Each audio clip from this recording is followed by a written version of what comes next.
Hey, have you heard the recent discussions about whether all schools should have armed security guards?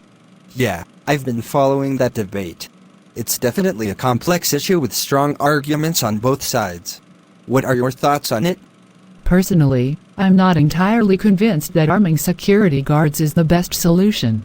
I mean, I understand the concern for safety, especially in today's world, but having armed personnel in schools might create more problems than it solves. I see where you're coming from. There's a potential for accidents or misunderstandings that could put students and staff at risk. On the other hand, having armed guards might also act as a deterrent and help in case of an immediate threat. That's true, a visible armed presence could discourage potential threats. However, I worry about the psychological impact it might have on students. Schools are supposed to be safe and nurturing environments, and having armed guards could send a message that they are not really safe places. I hadn't thought about that aspect. You're right, students might feel anxious or even intimidated by the presence of armed guards. It could negatively affect their overall well-being and their perception of the school environment. And then there's the question of resources. Are there enough funds to properly train these security guards to handle high-stress situations effectively? Plus, shouldn't we be focusing on preventing these situations in the first place through better mental health support and conflict resolution programs? Absolutely. Prevention should be a priority.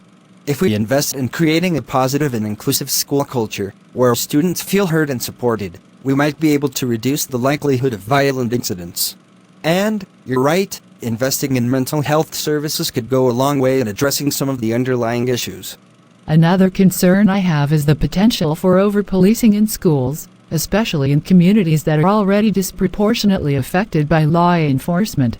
We need to be careful not to perpetuate a school-to-prison pipeline. That's a valid point. We want to ensure that schools remain places of learning and growth, rather than becoming overly focused on security measures that could harm certain groups of students. It's a fine line to walk. It definitely is. I think what we need is a comprehensive approach that takes into account the unique needs of each school and community.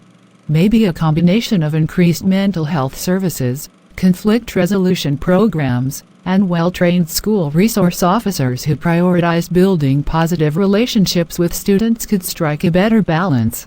Conflict resolution programs, and well-trained school resource officers who prioritize building positive relationships with students could strike a better balance. I agree. It's essential to consider all these factors and engage in open discussions about the best ways to keep our schools safe without compromising the overall well-being of our students. This issue requires careful thought and consideration from all angles.